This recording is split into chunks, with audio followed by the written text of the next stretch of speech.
But how the heck are you? You were, how was your LA trip? You were in LA recently, right? Is great. I always have like such a good time in America. So like last year I went to LA and then I went to New York for a month and then now I went back to LA and it's a good time. And it's January, so it was January, so it was super cold here and the sun was shining and there was beach and there was sand and there was comedy and there was friends. So it was all fun. I took like an improv course at Groundlings, which was really cool.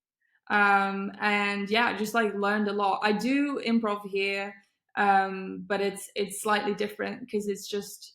I mean, it's from America. Like they initiated it, like it began there. So the different schools have like different ways of teaching it, and that's been really interesting. Like I got a whole new perspective on approaching it and learning it. Yeah, it was so cool. But it was interesting to me that everyone in the class wanted to be an actor. So it really drew like, yeah, I think like literally everyone wanted to be an actor, and I thought to me it's like more linked to comedy, so I really expected like I don't know like a couple of comedians in there, but yeah, no, everyone wanted to be an actor or was an actor already and like wanted to brush up on their acting skills or like just try something new. But that was really cool. It was very interesting. I know a few people who are like in the industry and they're doing more like acting or modeling, but I actually know someone who even was not in the industry at all. I met them through like my corporate job and they decided to do an improv class because it kind of just helps you think on your feet. No, for sure. I think like either way, I would recommend any adult honestly to try it because it really activates that part of your brain that you stop using when you grow up. Like as a kid, you have such a like rich fantasy and you kind of like tap back into that. Like you can be anything, you can come into the scene as a witch or like it really activates that whole like playful part of your brain. And I think that's also really good for like creativity and stuff like that. So I would recommend like anyone, doesn't matter what you do, to try improv. How did you get into comedy? Like, did you kind of always knew that it was something that you wanted to be a part of your life? Yeah, I always loved it. Like I was always interested in it. I would say because I grew up in the Netherlands, I'm Dutch. The stand up as we know it, as like American stand up where it started, um, isn't it's not exactly the same here. So they have comedy and they have stand up comedy, but it's like they call it like cabaret and it has sometimes has like a song in it or it's slightly different, but I was already like interested in the comedy, in like Dutch comedians, and but I never really thought about it. And then I think I would say the journey I went on with it is the first time I went to therapy. I kind of like dealt with all my self-esteem issues and I came out of that thinking, oh, I haven't really been honest with myself. Actually, it's really scary to say, but I would love to do comedy, conversation with myself. And then I started writing. So like I started script writing, and I did a couple of courses, and then I realized if I want to write like really tight jokes, what would be really good is if I would try stand up. And then I tried stand up, and then I was kind of like, oh, this is very cool. I kind of fell in love with it, and then kind of stuck with that. And it's been very scary, but it's also yeah, it's really like falling in love. Like it's like, oh, this is cool. I want to do this. I remember like when we met was because I was in Amsterdam for a few days. It was like my last night in Europe, or so I thought. Yeah, it was so random. Still random. Like I actually thought it was gonna be my last night in Europe, but I wound up getting stuck in Dublin the next layover, which was a whole other story. But um, but yeah, no, you guys were all so nice, and like I literally just went to that show alone because I was like, I don't know anybody here. That's so cool. It's so cool that you came out. Like it's really nice when someone just comes to the show alone and wants to hang out. How would you describe your comedic style, or do you have a particular style? I do a lot of like comedy from the female's perspective, whatever. But then I think if I were to like describe it, it kind of has like a big sister energy, but the big sister kind of gives like the most unhinged advice. Like it's just you tell her about a boy and she's like, well, you have to burn down his house. That's the only thing. It's kind of it, I would say like a really bad big sister. I think that's my energy a little bit. True. That's definitely the energy I got. I have a whole bit about trying to get my ex-boyfriend to go blind. I didn't actually make him go blind, but it was like the whole thing is about like I wanted him to get glasses because I thought it was so sexy, and then obviously it's just like goes off the rails, whatever. I remember very specifically, Comedy Central US at some point released all of these sets from, I'm going to say it, girl comedians, but I'm just going to say it because it's relevant. They were comedians and they were girls. I don't know if it was like one particular lineup, but they just like released a bunch of really cool girl comedians. And I remember seeing that for the first time and being so impressed because to me it felt very new. Like I had never heard anything like it. I didn't know that we were like saying stuff like that now. I was like, what? We're saying, we're doing this now? Like, and that was like Mary Beth Barone, Iota Edibiri, Marie Forstin, Rachel Zenit, I think was in that. And I still sometimes go back to those sets because that was to me that was such like an inspiring. It was super super inspiring when that came out. I imagine, like in many fields, that being like a woman in the field, it's more difficult, I think. I would imagine, especially in a place like comedy where it seems very male. Oh yeah, it's super male dominated. I think like I would say I've been quite lucky. Like the scene in Amsterdam is very sweet, it's very nice. There's still loads of guys, but it didn't nothing that luckily I didn't have like any bad experiences with them. You do you notice it in some ways for sure, but there's also a lot of people. I have a lot of like male comedian friends that are so supportive and so like they genuinely just lift you up and are interested in your comedy and want you to succeed. I think you just have to work a little bit harder in the beginning. Like it's just like a little bit more of like a okay, you're a woman doing this, and it's not like everyone's actively thinking that and actively is like, oh, a woman, prove yourself. But I think it's just more of like a subconscious thing of like, you just have to work a little bit harder in the beginning. And then once you proved yourself, it's like, it's fine. You're part of the scene, you're part of the game. But, definitely stuff, like I've heard of stuff happening and it's still not where it should be. But me personally, I've had good experiences and like it doesn't like hold me back. Yeah, and that's kind of going to sort of the next thing I was going to ask you about, which was like, what is the scene in Amsterdam like? You had a little taste of the scene. I think it's not it's not a good representative. Like I've done comedy in New York and like in other places, and Amsterdam is a very sweet, cushy scene, and we're all pretty much friends with each other.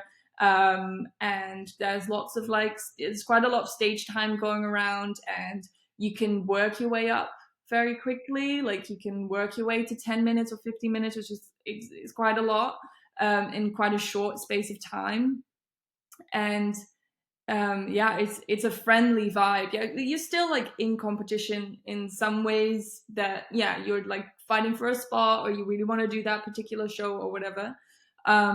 But in general, like everyone's just friends and you have like drinks afterwards and yeah, there's no that really like harsh vibe doesn't really live in the scene here. We're all focused on this sort of mental health um, journey, right? Like all of us are kind of thinking about this, and it's a very relevant topic in this day and age. I was curious to get your opinion on whether you think that there's any truth to the idea that a lot of comedians are kind of like, I don't know, like I guess like many of them kind of have struggled with mental health. Honestly, yes. I would say that still holds up. And that's not like a bad thing. I think it's just like yeah, I don't know what it is. I know that for me, when I went through like a really bad depression, I did the most comedy I did in my whole life. Like I did so many shows and I wrote some great comedy. So that there seems to be some sort of relation between or as a means of working through it, or like as a means of dealing with it. But I would definitely say there's a lot of there's a lot of stand-ups that I know that definitely struggle with mental health issues and all the stereotypes that go. Well, I mean, even for me as a fan, like I've definitely struggled with those things in the past too, and that I think that's actually the reason why I sort of got into it was because it's sort of a thing like okay, people will send you little clips on Instagram, right, and they'll make you laugh and they'll make you feel better, and then it's like okay, if I know that I'm really feeling like kind of shit at some point, and then I'm just like I just want to like feel like I just want to feel better, I just want to laugh. Um, like if you watch something, right, that's like I've always been a fan of like comedy movies, or like comedy shows, TV shows and things like that. When it's stand up as well, is I think it feels very personal. Like it feels very there's one person and they're speaking at you, right? They're looking at you, they're addressing you, and it can feel very intimate. And I think when you do material that like resonates with people, especially, then I think it can be really nice. Like obviously I love stand up, I love listening to stand up as much as doing it, but especially if you're going through a hard time or someone speaks on something that you have struggled with and makes it into a lighter topic, or brings their perspective to it, it can feel super personal. It can feel like that's something for you, and you bring that. I've got a bit. I don't know if I did it the night that you were there with the Bumble thing, with the dating. Yeah, you did. So there's loads of people that like it resonates so much, and they'll come up to me afterwards. They want to speak about like their experiences on dating apps or their experiences with dating, or it's just like it creates a conversation. It creates something you can talk about or you can relate to, and I think that's really nice. Exactly. I think it's the relatability factor that makes people feel like okay, like they're talking about something that I'm either going through or have gone through, and yeah, like we can actually laugh about it, even though it kind of sucks, right? Like Yeah. there's also like a notion that like a lot of comedy podcasts are, I don't know, they kind of like drive this like parasocial relationship situation. There's a sense of like, okay, yeah, I can really relate to this person, and I can like have this kind of it feels like they understand you almost in a way, and I feel like especially with like podcasts and stuff, I just find out really interesting. No, it is, and especially I think with podcasts, you end up hearing, especially if it's like it's two people talking, and if you just listen to hours of them talking to each other, it feels like you're the third person in the room. Like it feels like you're part. They're like what they've done that week and the previous week, and what they're up to, what they like. So I think yeah, definitely that creates such a um this feeling of like connectedness. Definitely. And it's like, like anything, I think like people, like there needs to be like a limit, right? And there's like a healthy way to do it and not a healthy way. And speaking of like the viewers Yeah. or the listeners, And you share so much of your personal, like stand up specifically, you draw on what's going on in your life and what you've been doing, and the same with like podcasts and comedy podcasts, like you're telling people about your life like very earnestly, funny, but like it's still, all of it is well, in most cases true or heightened. So it yeah, it becomes very personal because it is like the nature of it, of the stories. I think people, because maybe they're in a job where they have to drive for hours a day, and they're listening to podcasts, or maybe they're, I don't know, like using it as a distraction or whatever. I've kind of had this thought of like everyone should have their own podcast. You know what I mean? Because it's kind of like therapeutic in a way. Like even if you're not putting it out there, right, for the whole world to hear, like it's still I just feel like we have so much media at our disposal. Like we are constantly on our phones, we're consuming social media, we're listening to people talk on podcasts. I feel like people need to be more on the creator side. And everyone's got a unique point of view, and that's the fun thing about, I would say, yeah, comedy and stand-up comedy. And when people are really good at it, it's basically you can just take any topic, and when you take it through your point of view, you make it funny with what you bring to the table. And everyone has that. Like a lot of people are like, yeah, but I don't know if I'm funny or this and that. No, everyone's got stuff, everyone's got a lens, everyone's got experiences, and if you just like pull of, we want to hear what your thoughts are, right? Like we want to hear, the crazy stuff, or we want to hear the observations, or the little things that you do that might be a little bit weird or kooky, like.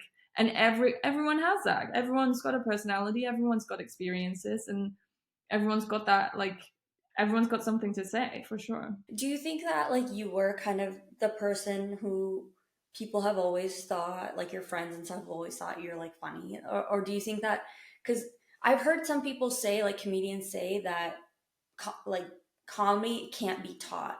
Do you think that's true as well? I think that's true to some extent for sure. I personally, I started with a stand-up course, which is so not done. Every single stand-up comedian will laugh at me, and it was helpful because I just like I needed an environment where I felt safe, and I was so insecure, and like when I just started, especially, I would throw up before every single mic. Like I would physically be sick before I went on. Yeah. It's fine now, obviously, but like I was so nervous. But I would definitely say that a lot of stand up is also being a good writer, and like not everyone who is funny is necessarily a good stand up comedian. I would say a lot of people that you kind of don't expect it from could be really good stand up comedians. And I do remember in the first, yeah, the course that I took, there were a bunch of people and like a bunch of guys that thought that they were like really funny, and like all of their friends had told them that they're very funny, and then when it came down to like, okay, we're gonna write 5 minutes now, they couldn't do it and they dropped out. They were like, oh, but this is not now I have to like a setup and a punchline. What are you talking about? Like if I'm just vibing and talking to you, that's funny enough. And it's like, that's not, it's really not it. It takes a lot, more. It takes a lot more. It's a craft, it's a skill, and it's definitely not, if you're like funny in real life, that's great and that helps, but you have to be a good writer. You have to be a good, need to be a bit of a performer, or like at least know how to relate to an audience or get them to relate to you. There's a lot of elements. And a storyteller, I imagine too. Like you have to like a lot of these things take, like I feel like I listen to comedians, like I can't think of a specific example right now, but like people who will tell a story for like minutes and minutes, and it'll just be this huge built up story, and it's like you that's a skill in and of itself, right? Like being able to Mhm. craft that, like you said. Yeah, there's so many people who can, like, so many good comedians who do that so naturally. They're so captivating. They're just like, anything they're telling you, like any story they kind of come out with is interesting. You're immediately there because they just, yeah, they just know how to captivate you. They know how to tell a story and the flow of that, and like how to get to the next point, and sprinkle in enough like punchlines and things like that. Yeah, it's a skill for sure, and it's hard. It's difficult, and some of that you can learn. Like there's definitely a theory to joke writing. There's some stuff, some like rigid stuff that you can learn about, like, okay, this is how you structure a joke, or like this is how you generate a joke. But then there's definitely this element of like there needs to be a little bit more that, yeah. I remember watching some special and basically thinking like, oh my gosh, like imagine how much work it must have gone into like, you know, coming up with this 1 hour or plus of content, to like it's crazy, and like I understand why it takes time. Yeah. It takes so long. It takes like years and years, and you're also constantly still changing stuff. I remember like when I went to New York last summer, I was like, okay, I'm taking my best stuff, right? Like I'm taking my best stuff to those shows, and like the mics and the shows I did there. And a lot of it I thought I wouldn't touch again, because I was like, oh, well, this is clearly my best stuff. I'm never going to touch this again. And then when I was there, I was like, oh no, some of this really doesn't cut it, or like it doesn't work. And you end up rewriting stuff constantly, or like I had a joke for ages that didn't have a good ending, and I didn't really feel that until I was like, oh wait, like this is a tag that I can put at the end, and that rounds off the joke. And that took months. Like it took so long for me to realize. So it's definitely, it's ongoing. Like your stuff constantly changes. Speaking of how you mentioned like in New York, you were using the best of what you had. Do you feel that you had to cater sort of like your style of comedy based off of where you're performing? Like, do you feel that you the reception is different based off where you are? 100%. The reception is so different. I think like your style and your voice that kind of like carries over to wherever you are. But some of the stuff that you talk about, so like for instance here in Europe, there's in Amsterdam there's a big English speaking scene, but most of the people that come to shows aren't natives. Like they're expats or whatever. Their English isn't their first language. So I noticed that like the first time I was doing it in an English speaking country, like I was doing it in London or whatever, um, I was like, oh, the jokes land a lot quicker. Just they just immediately sort of like get it because they don't have to think about the language. So there's stuff like that, and there's more. It's more about content. So like stuff specifically about Europe. I wouldn't do all of that in America just because it doesn't resonate. And when I'm in America, I will write about America or like the city that I'm in, Yeah. and bring that, because so you'll cater in terms of like topic wise, and also I think maybe here or like in Amsterdam, I will use maybe I'll have like an extra clarification, or I'll use a different word or something like that, and then in America or in England, I'll change that again. So I guess kind of switching gears, like we recently did an episode on like cancel culture and about it was specifically like through the lens of comedians. Do you think that comedians should be held to the same sort of standards as the rest of us, or do you think that do you think that they should sort of be exempt from it because it's like at the end of the day, like we all know it's comedy, right? And it's a joke. Yeah, no, I don't. Yeah, I don't think so. I think comedians should be held accountable. I think they often still are not, and that's fine because it is comedy, and people get away with a lot if it's like a good comedian, or if it's someone who, is very likable. We know we like them, but they said a certain thing. Like there's still a lot that's being said that comedians get away with. So by default, I think they are held to a different standard. But I definitely agree that you should be held accountable for what you say, especially if you have a lot of power, and also a lot of like the offensive stuff is also it's also boring. Like it's truly, we have heard all of it before. Like uh, a yeah, it just like I men doing jokes about women. Like it can be done for sure. It can be done in a way that is not offensive, or like we people don't mind it. But it's also it is boring, and I've seen in this scene, for instance, also like a lot of people enter the scene, a lot of men entering the scene, and they all kind of touch on the same topics, and it's like it's just dull. Like it's not only offensive, it's also just it's dull. Like what do you have to say from your perspective? Like how can you make it more interesting, or say something more interesting? But yeah, no, in terms of accountability, yeah, for sure. Like there's no reason to be offensive for the sake of being offensive. Agreed. Yeah, I think I agree with that. I think that you're absolutely right when you say that a lot of people who are really big get away with saying a lot of things because they're big and they have such a strong and loyal fan base.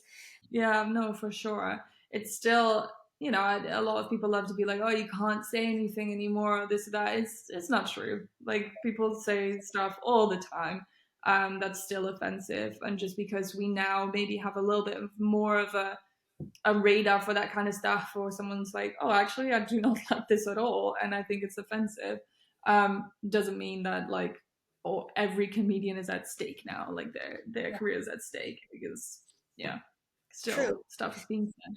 I think like tone has so much to do with it and the rapport that you have with your audience and with your fans and just like the kind of person you are, that all goes into these things. 100%, a Yeah. 100%. If you're a likable comedian and you do an edgy joke, that you will most likely just get away with it, because we see people in context. We see people who, for who they are as a person. We've heard more of their stuff. We know that what their point of view is, and if you like do an edgy joke, it will probably just go like it. Yeah. People won't get offended by it. Yeah. But it's like you do see it with a lot of beginner comedians, and maybe it also has to do with like being kind of insecure about what your voice is, and you start emulating all of the big, the bigger comedians that you've seen, or you start drawing on topics that you think like are interesting of you heard before, and it just ends up all being the same thing, and it also ends up being offensive. Yeah. But yeah, a lot of people also grow out of that, I think. Sometimes I hear these jokes that like some people say, and I'm just like, this sounds like the sort of thing that like guys in high school used to joke about. Yeah, but it's also kind of nice to see that like often it doesn't fly. Like often I've also been at a bunch of shows where it does fly, but I've also been at a bunch of shows where, I don't know, a comedian is being edgy or whatever, and the audience isn't there for it. Like they're just not they're not into it. So there's also, I think that it's shifting for the audience luckily as well. And I think bigger names is obviously different. They have a loyal fan base. They've, people specifically come out to see them, and they kind of, they're king, and they can say whatever they want. But yeah, it's not like audiences are all like any man or any woman can say whatever they want, Yeah. and we're here for it. Definitely. No, and there are definitely people in audiences who are willing to just like, not take the shit and like walk out and things like that. I went to the Joe Rogan's comedy club in Austin. Oh my god, how was it? It was actually so much fun. Like it was really, Yeah, it really, was good. yeah, I've heard good things about it. Yeah. yeah. It was really fun. Definitely a very Texas audience. But the comedians are great. It was like I actually got to see Joe Rogan and like it was a Joe Rogan and Friends, so it was pretty cool. Oh wow. Yeah, so Oh, that's cool. That's a cool show. yeah, What's the no, Texas audience like? What's would conservative? yeah. So like whenever like Joe Rogan had alluded to like he said something about like cancel culture about who's like anti-cancel culture and there was some lady next to me in like a cowboy hat who was like, yeah, like she was like cheering and stuff. I was just like, yeah, okay, this is. That is so funny. But anyways, yeah, there was a this comedian there, Tony from Kill Tony, I guess. Like I don't know, I'm sure you've heard. Oh yeah, yeah, yeah. Because I thought he was really funny. I looked up some of his stuff later, and I actually saw one clip of like a lady just straight up leaving during one of his shows, and Oh man, what had he said? What was the? Do you remember what he had said? what did he say? I can't remember. Let me look it up. Let me Google this. Yeah, I specifically remember he was at the Comedy Store in San Diego. Uh, audience. Okay, this is like the worst Google search ever. This is the longest in like your entire life story in the search bar. So detailed. Damn, what did this? It was like some lady and like her family. It was like a YouTube clip. Okay, I'm gonna have to come back to this and let you know. But Yeah, yeah, if you can find it, I would love to see it. Yeah, it's interesting what they, but even that is like, I don't know what he said, obviously, but yeah, like you said, you're like, oh, I thought he was funny, I liked him, you saw him in context, and then if he says one bad thing, do you think he should be cancelled? Probably not. But yeah, should he be held accountable? Probably. Yeah, so it's also, yeah, it's a very like gray area. yeah, true. Who else was on that lineup? Do you remember? So it was crap. It was Dustin Justin True Slay? Trus, Trussell. Is that his name? Oh, Duncan Trussell, yeah. That's what it is. Duncan. And then who else? It was also Tom Segura. Who else? I can't remember. A few other people who are like regulars at his club though, and they were all really great. Yeah. Austin, I think, has like a really cool stand-up scene if you ever make it out there. Yeah. No, I heard that it's growing as well. Hmm. No, I love being in LA. Last time I actually ended up seeing so many shows. Hmm. It's just like that at the heart of, and that's obviously what we don't really have here, but if you like walk into the Comedy Store on a random day there, you can just see people you would only see online or on TV or something, and they just live there. They just come and do a set there. Like it's crazy. And I saw Catherine Cohen. Like I love. Do you know Catherine Cohen? I don't know. I'll have to look up her stuff. Oh, I think you'll love her. Yeah. It's great. Yeah, it's very funny. I'm gonna send it to you afterwards. Yeah. She's very good live. Like she's just such a. She does the thing that you come for a thing, and she does the thing, and you're just like. That's awesome. Yeah. Gosh, well, I guess like, is there anything that's next for you, or you're kind of performing just pretty regularly, it seems, in Amsterdam? Yeah, for sure. I think like right now, or like my next thing is like I'm writing an hour, like I'm writing a 1 hour show. Again, like the scene here is so nice, and like I've got I've got people that can help me with it and put it on and stuff like that. So that's great. So I'm writing a bigger hour, which is actually around the thing that you saw, the Bumble thing. Yes. Yeah, so that's a whole different beast, because obviously that's like an hour. And then hopefully I can take that to different places. Maybe take it to the UK, hopefully take it to the US, or like, yeah, go somewhere with it. So I'm running the hour and just doing a bunch of stand up everywhere, like as much as I can, for sure. Yeah, always. Well, you're killing it. I loved your show, and next time I'm in Amsterdam, I'm definitely gonna come out. Yeah, no, please do. Yes, anyone who's listening has to definitely go check you out. Any advice for, I guess, anyone who is coming up in comedy, wants to start off?